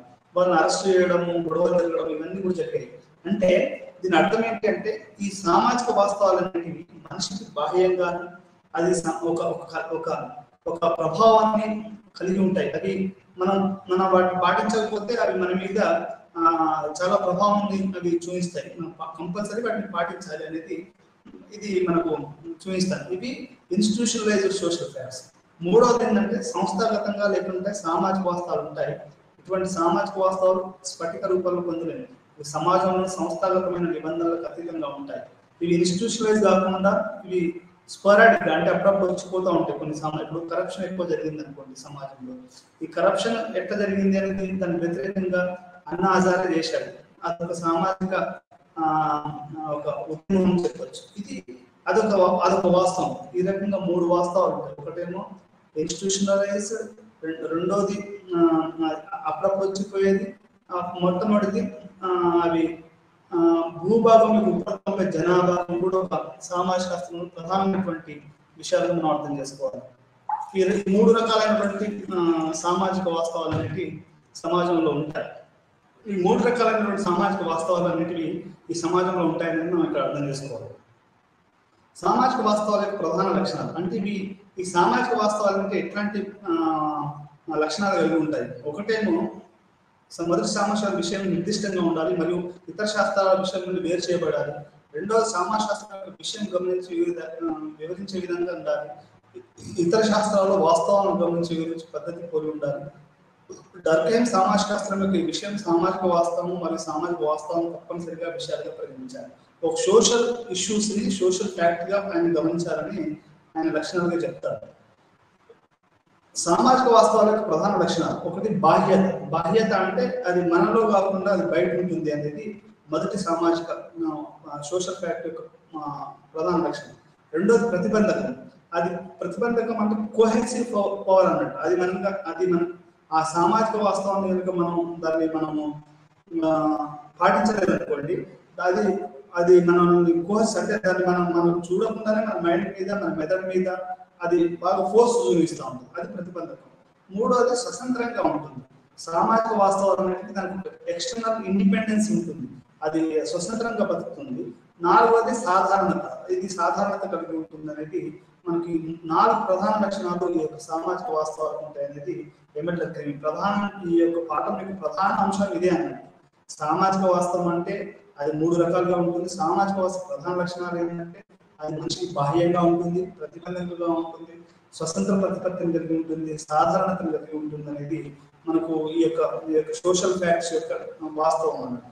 సామాజిక వాస్తవాలు డర్కైమ్ ప్రకారం వ్యక్తిగత మనస్సాక్షి వెలుపల ఉన్నాయి, మన మనస్సాక్షి వ్యతిరేకంగా ఉన్నాయి అనుకోండి. ఇప్పుడు నాకు టెంపుల్కి వెళ్ళాలని లేదు, మాస్క్కి వెళ్ళాలని లేదు, చర్చికి వెళ్ళాలని లేదు, కానీ మన ఇంట్లో వాళ్ళు కానీ బయట సమాజం కానీ ఒక ఫోర్స్ పెట్టి వాళ్ళని పంపిస్తూ ఉంటారు. అది మన మనస్సాక్షికి ఒప్పుకోదు, కానీ అయినా కానీ మన వాళ్ళు నెడుతూ ఉంటారు. అంటే దాని అర్థం ఏంటి అంటే అది మనస్సాక్షి వెలుపలగా ఉంటుంది. ఈ యొక్క సామాజిక వాస్తవం అని ఇది ఉనికి వ్యక్తులకు బాహ్యమైనది. అంటే మనకు కూడా ఇది బాహ్యంగా ఉంటుంది. ఉదాహరణకి దేశీయ లేదా పౌర లేదా ఒప్పంద బాధ్యతలు, చట్టాలు మరియు ఆచారాల్లో వ్యక్తికి బాహ్యంగా నిర్వచించబడతాయి. దేశీయ పౌర ఒప్పంద బాధ్యతలు అంటే మనకు సంబంధించినటువంటి రూల్స్ రెగ్యులేషన్స్ కూడా మన సమ్మతం లేకుండానే ఆల్రెడీ ఎస్టాబ్లిష్ అయి ఉన్నాయి. అవి మన మీద పెత్తనం చెలాయిస్తూ ఉంటాయి. ఆచారాలు ఉంటాయి. ఇప్పుడు ఆ ఆచారాలు కూడా వ్యక్తి బాహ్యంగా ఉంటాయి. ఇప్పుడు ఉదాహరణకి తమిళనాడులో బ్రాహ్మణ్స్ వెజిటేరియన్స్ ఉంటారు. దాంట్లో ఒక వ్యక్తి నాన్ వెజిటేరియన్ తినాలనుకోండి, వాళ్ళ ఆచారాలు తమిళనాడు బాబులో అంతా చేంజ్ చేస్తారు.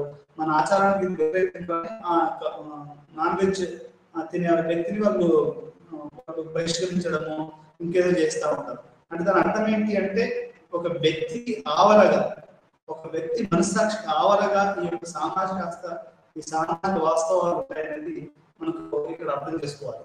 ఒక వ్యక్తి సమాజంలో పుట్టుకను తీసుకుంటాడు, జననం మరణం తర్వాత దాన్ని బదిలేస్తాడు. మనం పుట్టుకతోటే నేను ఇప్పుడు అబ్బాస్ అనే వ్యక్తి నేను దీక్షకుంటలో కళ్ళు తెరిచినప్పటి నుంచి మొదలు పెట్టుకుంటే ఈ క్షణం మీతో మాట్లాడుతున్న వరకు ఇది ఏంటంటే నేను పుట్టినప్పటి నుంచి ఇప్పటివరకు అది ఏదో రకమైనటువంటి సామాజిక వాస్తవాలు మనకు తెలియకుండానే మన నుంచి బయటగా ఉండి నా మీద ప్రభావం చూపిస్తా ఉంటే నా మీద కాదు మన అందరి మీద, మొత్తం మన సమాజం, మన భారతదేశం, తెలంగాణ సమాజము, మొత్తం ప్రపంచ సమాజం మీదనే ఈ యొక్క సామాజిక వాస్తవాలు అనేటివి అవి ప్రభావం చూపిస్తూ ఉంటాయి.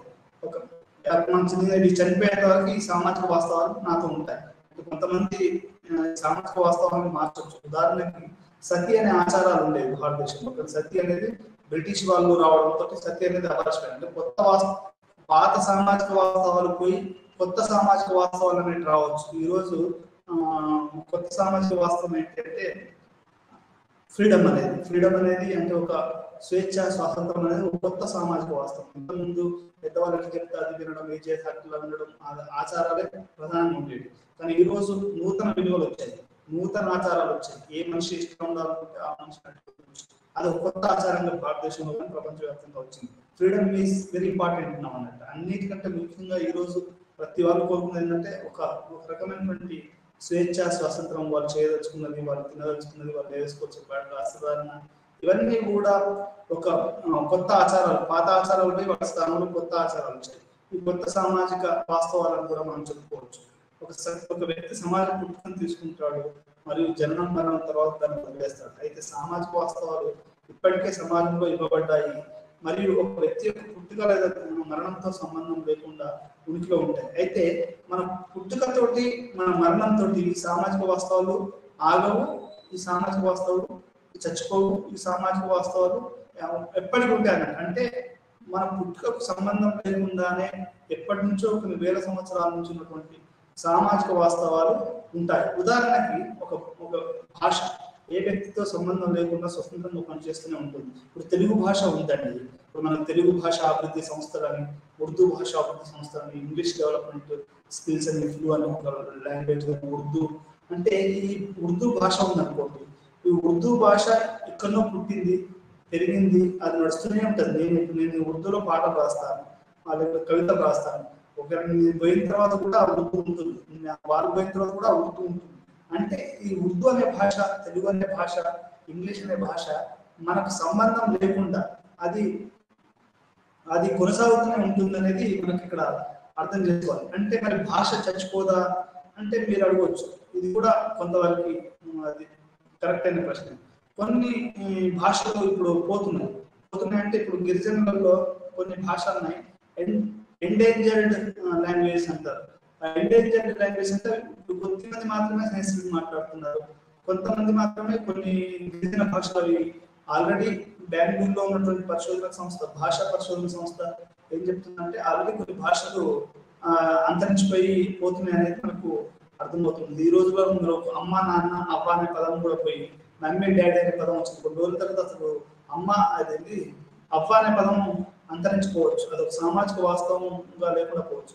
పదాలు కొన్ని పోతున్నాయి, అయితే భాష కూడా పోతుంది. అయితే భాష పోయినా పర్వాలేదు, కానీ ఏదైనా ఒక భాషను ఉదాహరణ తీసుకుంటే అది మనకు సంబంధం లేకుండా అంతకుముందు ఉంది, మనతో పాటుగా జీవిస్తుంది, మనం పోయిన తర్వాత కూడా అది ఉంటుంది అనేది. భాష అనేది ఒక ప్రధానమైనటువంటి ఒక సామాజిక వాస్తవంగా ఇది మనకు బాహ్యంగా ఉంటుంది. మనం ఇప్పుడు తెలుగు భాష మాట్లాడలేదనుకోండి, అది కంపల్సరీ కోహెసివ్. అది మాట్లాడతాను, నేను బతకలేను. నేను బస్ ఎక్కుతాను, టికెట్ కావాలని తెలుగులోనే కదా మాట్లాడేది. అంటే ఆ భాష లేకపోతే మనం బతకలేము. అంటే దానికి పవర్ ఉంది మన మీద, మనం అది మాట్లాడకపోతే మనం బతకలేము. అది స్వతంత్రంగా ఉంటుంది మనకంటే, మన బయట ఉంటుంది భాష అనేది.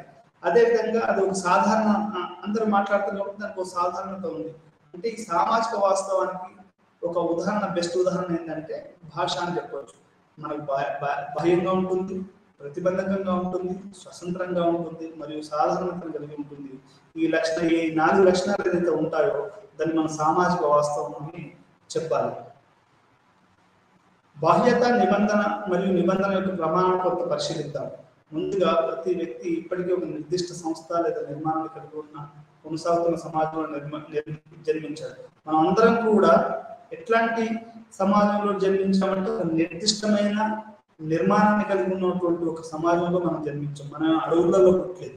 ఒకవేళ అడవులలో పుట్టి ఈరోజు బడులు ఉన్నాయి, ప్రతి అడవిలో కూడా ఈరోజు బడి, గుడి ఇవన్నీ ఉన్నాయి. కాబట్టి మనం ఒక నిర్దిష్టమైన నిర్మాణాన్ని కలిగి ఉన్న కొనసాగుతున్న సమాజంలో మనం జన్మించాం. వ్యక్తికి పుట్టుకతో రెడీమేడ్ గా భావించే విలువలు, నిబంధనలు, నమ్మకాలు మరియు అభ్యాసాలు ఉన్నాయి మరియు సాంఘిక ప్రక్రియ ద్వారా అతను నేర్చుకుంటాడు. సోషలైజేషన్ ప్రాసెస్ అంటారు. ఇప్పుడు మన అమ్మ, ఫస్ట్ మనం అమ్మ అన్నప్పుడు ఈ అమ్మ అనే పదం ఆల్రెడీ ఆటోమేటిక్ గా ఉంది. కొన్ని వేల సంవత్సరాల నుంచి అమ్మ అనే పదం ఉంది. ఈ యొక్క అమ్మ అనే పదం ఆటోమేటిక్ గా మనకు ఈ యొక్క సోషలైజేషన్ అంటే మనకు యొక్క సాంఘికరణ ద్వారా దాని సోషలైజేషన్ అంటారు ఇంగ్లీష్లో. ఆ సాంఘికరణ ద్వారా మన అమ్మ నాన్న అంకులు అయ్య అవ్వ తాత ముత్తమ్మ బాబాయ్ పిన్ని ఇవన్నీ కూడా నేర్చుకుంటాం. అంటే ఈ యొక్క సాంఘికరణ ప్రక్రియ ద్వారా ఇవన్నీ మనం నేర్చుకుంటాం. ఈ సాంఘిక దృగ్విషయాలు వ్యక్తికి ముందే ఉన్నాయి మరియు ఆబ్జెక్టివిటీని కలిగి ఉన్నాయి. వీటికి ఒక సామాజిక వాస్తవం. ఇప్పుడు భాష అనేది నువ్వు అది ఒక సామాజిక వాస్తవం కలిగి ఉన్నాయి. ఈ వ్యక్తికి బాహ్యంగా కూడా ఉన్నాయి. ఇది దీని యొక్క నిబంధన అన్నమాట. రెండోది సాంఘిక వాస్తవాలు వ్యక్తికి బాహ్యమైనది. ఏ వ్యక్తి అయినా సమాజాన్ని ఏర్పరచుకునే మొత్తం సంబంధాలలో ఒక అంశం మాత్రమే. అంటే ఇది ఈ యొక్క సోషల్ ఫ్యాక్ట్ అనేది వ్యక్తికి బయటగా ఉంది, ఆ తర్వాత ఇది మొత్తం సంబంధాలలో ఒక అంశంగా ఉంది అనేది మనకి ఇక్కడ అర్థమవుతుంది. సమాజశాస్త్ర పద్ధతి సామాజిక వాస్తవ పరిశీలన కోసం కొన్ని నియమాలు. అంటే మనం సోషల్ ఫ్యాక్ట్ ఇప్పుడు మనం ఇప్పుడు ఒక భాషను చదవాలనుకుంటున్నాం. ఉదాహరణకి ఉర్దూ భాష గురించి చదవాలనుకుంటున్నాం, ఎందుకంటే అది ఒక సామాజిక వాస్తవం కాబట్టి. మరి ఆ ఉర్దూ భాషను చదవాలనుకున్నప్పుడు ఎటువంటి నియమాలు పాటించాలని డర్కీమ్ గారు చెప్పారు. మొదటగా సామాజిక వాస్తవాల విషయాన్ని పరిగణించాలి. సామాజిక వాస్తవాలు వాస్తవమైనవి, అది ఏమైనప్పటికీ ప్రత్యక్ష దృష్టికి మరియు అధ్యయనానికి యోగ్యమైన ఖచ్చితమైన వాస్తవాలుగా వ్యవహరించే బదులు వాటిని ఇతర రచయితలు భావనలు లేదా భావాల వెలుగులో పరిష్కరించాలి. అంటే ఒక దాని గురించి ఇప్పుడు ఉర్దూ భాష తెలుగు భాష గురించి చదవాలనుకుంటున్నాం. తెలుగు భాష గురించి చదవాలంటే కొన్ని నిర్దిష్టమైన ప్రమాణాలను పాటించాలి. అంతకుముందు ఇప్పుడు తెలుగు నిఘంటువు సిసి బ్రౌన్ రాశాడు, మరి తెలుగు నిఘంటువులు ఏం రాశాడు, అది ఎంతవరకు సమంజసంగా ఉంది, అత్యంత నిర్దిష్టంగా పాత పరిశోధనలన్నింటినీ ఖచ్చితమైనటువంటి ప్రత్యక్షమైనటువంటి దృష్టితో చేసి నువ్వు అవన్నీ చదవాలి. అప్పుడు నీకు అది కరెక్ట్ గా తెలుస్తుంది. అన్ని శాస్త్ర విభాగాలు ఉపయోగించే ముందు నిజం, ఆలోచన మరియు ప్రతిబింబం నుంచి ఉంటాయి. పూర్వ శాస్త్రీయ దశ అనుభవిక పద్ధతిని ప్రవేశపెట్టడం ద్వారా విచ్ఛిన్నమైంది మరియు కేవలం సంభవిత చర్చ ద్వారా కాదు. సమాజశాస్త్రం కంటే సాంఘిక శాస్త్రంలో ఇది చాలా ముఖ్యమైనది. ఎందుకంటే సాంఘిక వాస్తవాలను వాస్తవికత వ్యక్తిగత క్రియేషన్స్ లోపించినట్లు లేదా దీనికి విరుద్ధంగా పూర్తి తెలిసిన పదాలకు పరిగణించే బలమైన ధోరణి ఉంది. అంటే మన సొంత క్రియేటివిటీ కాకుండా సామాజిక వాస్తవాన్ని ఒక సైంటిఫిక్ పద్ధతితోటి ఒక ఖచ్చితత్వంతో మనం వీటిని చూడవలసి ఉంటుంది. సామాజిక రకాల వర్గీకరణ కోసం నియమాలు. అంటే ఈ సోషల్ ఫ్యాక్ట్ సామాజిక రకాల వర్గీకరణ కోసం సమాజాన్ని ఎన్ని రకాల మనం వర్గీకరిస్తాం, దాని నియమాలు ఏంటి అనేది కూడా మనం చూద్దాం.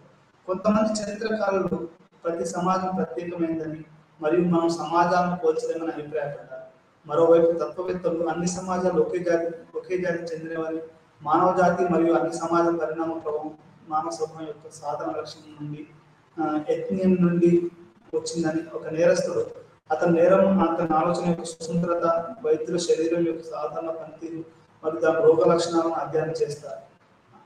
సామాజిక రకాల వర్గీకరణ కోసం నియమాలను పండితుల మధ్య సామూహిక జీవితం గురించి రెండు వ్యతిరేక భావనలు ఉన్నాయి. డర్కీమ్ దాన్ని తీసుకుంటాడు. అతను సామాజిక జాతులు లేదా సామాజిక రకాల గురించి మాట్లాడతాడు. సామాజిక వాస్తవాలు చాలా వైవిధ్యం ఉన్నప్పటికీ వాటిని శాస్త్రీయంగా పరిగణించలేము, అంటే పోల్చి వర్గీకరించి మరియు వివరించలేము. కానీ మరోవైపు ఒక జాతి గురించి మాత్రమే మాట్లాడినట్టయితే ముఖ్యమైన గుణాత్మక వ్యత్యాసాలతో మనం కోల్పోతాం. వాటి ఒకదానితో ఒకటి కలపడం అసాధ్యం. అంటే ప్రతి దానికి కూడా, ప్రతి సమాజానికి కూడా, భారతీయ సమాజాన్ని మనం యూరోపియన్ సమాజంతో పోల్చలేదు. అదే ఆఫ్రికన్ సమాజంతో మన భారతదేశ సమాజాన్ని పోల్చడం అనేది సాధ్యం కాదు. అంటే ప్రతి సమాజానికి కూడా దానికి ఒక ప్రత్యేకమైనటువంటి లక్షణాలు ఉంటాయనేది, ప్రత్యేకమైన సామాజిక వాస్తవాలు ఉంటాయనేది మనం అర్థం చేసుకోవాలి. సామాజిక వాస్తవ వివరణ కోసం నియమావళి. అసలు సామాజిక వాస్తవాలను మనం ఎట్లా అర్థం చేసుకోవాలి అంటే, ఇంకోటి మీకు దీన్ని చెప్పే ముందు ఇంకోటి చెప్తాను. ఒక పిహెచ్డి చేసే స్టూడెంట్ కానీ, ఒక ఎంఫిల్ స్టూడెంట్ కానీ, లేకపోతే ఒక ఎంఏ, ఒక డిగ్రీ, పీజీ, ఈరోజు స్కూల్ పిల్లలు కూడా పరిశోధన చేస్తున్నారు. ఎందుకంటే ఆ మధ్యలో ఒక పిల్లడు నా దగ్గరకు వచ్చేసేసి ప్రాజెక్ట్ వర్క్ చేయాలని ఏమంటున్నాడు. ఎందుకు నువ్వు స్కూల్ పిల్లలు కదా, నీకే ప్రాజెక్ట్ వర్క్ అంటే, లేదు స్త్రీలో ఈ యొక్క ఏంటి క్లీన్లీనెస్ ఎట్లా ఉంది, ఆ తర్వాత పర్యావరణం ఎట్లా ఉంది, మా మేడం గారు ప్రాజెక్ట్ వర్క్ చేయడానికి స్కూల్ లెవెల్లోనే ఈరోజు పరిశోధనాత్మకమైనటువంటి యొక్క ప్రాజెక్ట్ వర్క్ ఇస్తున్నారు. దీన్ని అర్థం చేసుకోవాలంటే రెండు రకాల పరిశోధనకు పోయే ముందు ఏ పరిశోధకుడైనా రెండు విషయాలు అర్థం చేసుకోవాలి. ఒకటేమో he should suspend all his preconceived notions of that specific subject of study. వాడు ఏదైతే చదవదలుచుకున్నాడో దానికి సంబంధించినటువంటి తన పూర్వ ఆలోచన మొత్తాన్ని రద్దు చేయాలి, చేసి నువ్వు ఫ్రెష్గా వెళ్ళాలి. రెండోది యూ షుడ్ అది చాలా అది మొత్తం తీసేసినప్పుడే నువ్వు దాన్ని తెలుసుకుంటావు. నువ్వు అక్కడ ఫీల్డ్లోకి వెళ్ళి వాళ్ళు మాట్లాడి వాళ్ళు చెప్పిన దాన్ని మాత్రమే రాసుకోవాలి. అప్పుడు నీకు నిజమైనటువంటి ఒక సామాజిక వాస్తవం అంటే ఏంటో అర్థమవుతుంది. అయితే అది సామాజిక వాస్తవానికి పోయే ముందు చేయవలసిన పని. ఇప్పుడు సామాజిక వాస్తవాల వివరణ కోసం ఎట్లాంటివి చేయాలంటే మనం 2 ప్రశ్నలు ఎప్పుడైనా కానీ వై అండ్ హౌ, ఎలా మరియు ఎందుకు, ఇట్లాంటి వై ఎందుకు, ఎలా హౌ అనేది 2 ప్రశ్నలు అనేటివి చాలా ప్రధానమైనవి. ఎందుకు ప్రశ్నలోని సామాజిక దృగ్విషయం ఎందుకు వివరించడం పూర్వం ఆందోళన చెందుతుంది. రెండోది పరిశీలనలో ఉన్న వాస్తవము సామాజిక జీవి యొక్క సాధారణ అవసరాల మధ్య కరస్పాండెంట్ మరియు కరస్పాండెన్సీ కలిగి ఉంటుంది. సాంఘిక శాస్త్రం యొక్క తులనాత్మక స్వభావం దర్కహం యొక్క వివరణ యొక్క తర్కం యొక్క చివరి అంశం ఇచ్చిన వాస్తవం మరొక దానికి కారణమని నిరూపించడానికి అవి ఏకకాలంలో లేదా హాజరు సందర్భాల్లో మనం పోల్చాలి. విభిన్న పరిస్థితుల కలయికలో వారి ప్రదర్శించే వైవిధ్యాలు ఒకదానిపై మరొకటి ఆధారపడి ఉంటాయని మనం అర్థం చేసుకోవాలి. ఆ తర్వాత ఎలా అనేది కూడా అర్థం చేసుకోవాలి. సాంఘిక వాస్తవాన్ని వివరించడానికి 2 విధానం మధ్య తేడాన్ని గుర్తించిన తర్వాత డర్కైమ్ తదుపరి ఆందోళన ఏంటంటే వాటిని అభివృద్ధి చేసే పద్ధతిని నిర్ణయించడం. సామాజిక వాస్తవాల స్వభావం ఈ వాస్తవం కలిగి వివరించే పద్ధతిని నిర్ణయిస్తుంది. సమాజశాస్త్రం యొక్క విషయం సామాజిక పాత్రను కలిగి ఉంటుంది, సామూహిక స్వభావం కలిగి ఉంటుంది, వివరణ కూడా సామాజిక పాత్రను కలిగి ఉంటుంది. డర్కైమ్ మరియు సమాజం మధ్య పదునైన గీతను గీశాడు. సమాజం అనేది దాన్ని కూర్చిన వ్యక్తుల నుండి ఒక ప్రత్యేక వాస్తవికత. డర్కైమ్ ఏం చెప్తాడంటే, ఇదంతా నేను చదివాను కానీ డర్కైమ్ ఏం చెప్తాడు అంటే సమాజం అనేది మన బయట ఉండదు, ఒక వ్యక్తుల కలయిక. ఇప్పుడు మనం ఒక్కలమే కానీ సమాజానికి ఒక ప్రత్యేకమైనటువంటి ఒక స్వయం ప్రతిపత్తి ఉంది. అది చాలా పవర్ చూపిస్తుంది సమాజం. అందరూ ఓట్లేస్తేనే ఈరోజు ప్రధానమంత్రులు, ముఖ్యమంత్రులు, వార్డు మెంబర్లు ఇట్లాంటివన్నీ కూడా అవుతున్నారు. అంటే ఈ సమాజానికి ఒక ప్రత్యేకమైనటువంటి ఒక బలం ఉంది. అదొక సామాజిక వాస్తవం అనేది మనం అర్థం చేసుకోవాలి. సంగ్రహణ డర్కైమ్ యొక్క సమాజశాస్త్రం భావన గురించి చర్చను సంగ్రహించడం. డర్కైమ్ సమాజశాస్త్రాన్ని దాని ప్రత్యేక అంశంతో ఒక స్వతంత్ర శాస్త్రీయ క్రమశిక్షణగా ఏర్పడడం చెప్పవచ్చు. అంటే డర్కైమ్ ఎందుకు మనం ఈరోజు మాట్లాడుకోవాలి, ఫస్ట్ ప్రొఫెసర్ ఆఫ్ సోషియాలజీ గురించి అంటే అతను వచ్చిన తర్వాతనే ఈ యొక్క సమాజ శాస్త్రానికి దానికి ఒక ప్రత్యేకమైన ప్రతిపత్తి, దానికి ఒక శాస్త్రంగా అభివృద్ధి చెందింది. అతను వచ్చిన తర్వాతనే రూల్స్ ఆఫ్ సోషియాలజికల్ మెథడ్ అంటే ఒక సమాజ శాస్త్రాన్ని, కొత్త సమాజ శాస్త్రాన్ని మనం అభివృద్ధి చేయాలంటే దానికి ఎటువంటి స్వభావం ఉండాలి, దానికి ఎటువంటి రూల్స్ ఉండాలి అనేది మొట్టమొదటిసారిగా ఈ యొక్క ఎమిల్ డర్కైమ్ చెప్పాడు. ఎమిల్ డర్కైమే ఇదేంటి సూయిసైడ్ అనే రాశారు. మనం ఈ రోజు ప్రత్యేకంగా మాట్లాడుకున్నది ఏంటంటే సామాజిక వాస్తవాలు ఏంటి అంటే, సామాజిక వాస్తవాలు అంటే దాని way of acting, thinking and behaviour అనేది మనకు దాన్ని సామాజిక వాస్తవం అంటారు. మనం ఏ విధంగా ఆలోచిస్తాము, మనం ఏ విధంగా వ్యవహరిస్తాము, అంటే నటన చేస్తాము, దీన్నే మనం సామాజిక వాస్తవం అని ఆయన చెప్పాడు. ఆయన వివిధ రకాల సమాజంలో ఆత్మహత్యల రేటు మరియు ఒకే రకమైన మతాన్ని అధ్యయనం చేయడం ద్వారా అతని అధ్యయన స్వభావాన్ని పరిస్థితి. ఆయన దీన్ని ఎగ్జాంపుల్గా చేసుకోవడానికి ఆయన ఒక ఆత్మహత్యల మీద ఒక పుస్తకమే రాశారు. ఆయన ఏం చెప్తాడు అంటే ఆత్మహత్యలు అనేవి ఒక్కొక్క సమాజంలో ఒక్కొక్క రకంగా ఉంటాయి. ఇప్పుడు భారతదేశంలో ఆత్మహత్యలు ఎక్కువగా ఎట్లా ఉంటాయంటే అది ఆచారాలకు సంబంధించిన ఆత్మహత్యలు ఎక్కువ ఉంటాయి. అదే మన విదేశాలలో అయితే ఆత్మహత్యలు ఎక్కువ ఉంటాయి, ఆర్థికపరమైనటువంటి ఆత్మహత్యలు ఎక్కువగా ఉంటాయి. అంటే ఇప్పుడు భారతదేశం కూడా మారుతుంది. ఎట్లా అంటే భారతదేశంలో కూడా ఆర్థిక ఆత్మహత్యలు అనేవి ఈరోజు పెరుగుతున్నాయి. అంటే ఆత్మహత్యలు అనేది ఒక సామాజిక వాస్తవం అయితే ఈ ఆత్మహత్యలు అనేది ఎట్లా జరుగుతుంది, మీకు ఒక రేట్ ఎట్లా ఉంది. ఇప్పుడు నేను స్కూల్లో చదువుకునేటప్పుడు మంచి ఉదాహరణ పెట్టి ఈరోజు పాఠం మనం వింటాం. నేను స్కూల్లో చదువుకునేటప్పుడు స్కూల్ పిల్లలు ఆత్మహత్య చేసుకోవడం అనేది లేదు. స్కూల్ పిల్లలకు బ్రెయిన్ డెడ్ జరిగింది అనేది లేదు. మరి ఇప్పుడు శాస్త్రీయ సాంకేతిక పెరగడం వల్ల చనిపోయారని చెప్తున్నారేమో కానీ అప్పుడు మరి ఎక్కడ కాలంలో చనిపోయింటారో అప్పుడు సైన్స్ ఇంత డెవలప్ కాలేదు కాబట్టి అప్పుడు చెప్పలేదేమో మనకు తెలియదు. కానీ మొత్తంగా ఏంటి అంటే స్కూల్ లెవెల్లో ఉన్న పిల్లలు ఆత్మహత్య చేసుకోవడం, లేకుండా డ్రగ్స్ వాడడం ఇంతకుముందు లేదు కానీ ఇప్పుడు ఉంది. అంటే ఏంటి అంటే ఆయనే ఇది ఎట్లా ఉంది ఆత్మహత్యల రేటు, ఇది ఒక సామాజిక వాస్తవం అనేది ఆయన చదివాడు. అతని జీవితం మరియు రచనలు సామాజిక చట్టబద్ధమైన పునాదిని క్రమశిక్షణగా ఉంచడంలో నిరంతర ప్రయత్నాలు ప్రవహించబడతాయి. ఇంకా ఇది అనుభవవాద పద్ధతిని అనుభవిస్తుంది. ఇది సమాజ శాస్త్రాలు, ప్రత్యేకించి జీవశాస్త్రము, పరిశీలన, వర్గీకరణ మరియు తులనాత్మక పద్ధతి ద్వారా వచ్చిన చట్టాల సహాయం ద్వారా వివరించారు. జీవశాస్త్ర అభివృద్ధితోటే ఈ యొక్క సమాజ శాస్త్ర అభివృద్ధి కూడా జరిగిందని చెప్పవచ్చు. నేను ఇంతకుముందు చెప్పాను, వైద్యం ఎప్పుడైతే డెవలప్ అయిందో సమాజంలో అదొక ఒక ప్రత్యేకమైనటువంటి ఒక డిపార్ట్మెంట్, అంటే ఫిజికల్ అటానమీ, మెడిసిన్ అనేది 18th సెంచరీలో బాగా, అంటే అంతకుముందు కూడా ఉంది, కానీ ఒక ప్రత్యేకమైనటువంటి ఈ యొక్క శాస్త్రంగా ఒక మళ్ళీ ఆ శాస్త్రీయ పద్ధతిగా ఎప్పుడైతే డెవలప్ అయిందో ఈ జీవశాస్త్రం కూడా ఎట్లా డెవలప్ అయిందో ఆ దాంతో తులనాత్మకంగా చేస్తూ, అంటే అక్కడ ఎట్లయితే చేశారో ఇక్కడ కూడా అట్లా ఆ పద్ధతిని మన సమాజ శాస్త్రాన్ని సమాజాన్ని చదవడానికి కూడా ఉపయోగించవచ్చని ఎమిల్ డర్కైమ్ చెప్పాడు. అక్కడైతే ఎట్లాంటి పద్ధతులు వాడుతున్నారో ఖచ్చితంగా కూడినటువంటి పద్ధతులు ఉంటాయి సైన్సెస్లలో. సోషల్ సైన్సెస్లో కూడా అట్లాంటి ఖచ్చితమైనటువంటి పద్ధతులు మనము చదవచ్చు అనేది చదవచ్చు. ఉదాహరణకి ఆయన లాస్ గురించి చెప్తాడు, ట్రెడిషన్స్ గురించి చెప్తాడు. వీటిని మనం ఖచ్చితంగా చదవచ్చు. అంటే బోనాలు ఎట్లా చేస్తారు, హిందువులు ఎట్లా ఉంటారు, క్రిస్టియన్లు ఎట్లా ఉంటారు, ముస్లింలు ఎట్లా ఉంటారు, వాళ్ళ ఆచారాలు ఏంటి, వాళ్ళ యొక్క విలువలు ఏంటి, వాళ్ళ యొక్క బిలీఫ్స్ ఏంటి, వాళ్ళు దేన్ని నమ్ముతారు, ఈ లోకాన్ని నమ్ముతారా, పరలోకాన్ని నమ్ముతారా, క్రిస్టియన్స్ ఇప్పుడు ఉంది అది వాళ్ళు ప్రొటెస్టెంట్లు ఏం నమ్ముతారు, క్యాథలిక్స్ ఏం నమ్ముతారు, ఇదంతా కూడా ఒక సామాజిక వాస్తవం. సామాజిక వాస్తవం ఖచ్చితంగా మన బయాలజీలో ఎట్లా చదువుతామో అట్లనే ఈ సామాజిక శాస్త్రంలో కూడా చాలా సామాజిక వాస్తవాన్ని కులం ఉంది. ఇప్పుడు దళితులు ఉన్నారు, ఆ దళితులు అనేది ఒక సామాజిక వాస్తవం, కులం అనేది ఒక సామాజిక వాస్తవం. ప్రతి కులానికి కొన్ని లక్షణాలు ఉంటాయి, వారికి ఉపకులాలు ఉంటాయి, ఆ ఉపకులాలు ఆశ్రిత కులాలు ఉంటాయి. ఇట్లా రకరకాలైనటువంటి కులాలు, వాళ్ళకి సంబంధించినటువంటి ఆశ్రిత కులాలు, వాళ్ళకి సంబంధించినటువంటి ఆచారాలు, వాళ్ళకి సంబంధించినటువంటి ఇవన్నీ నిబంధనలు, ఇవన్నీ కూడా సామాజిక వాస్తవాలు.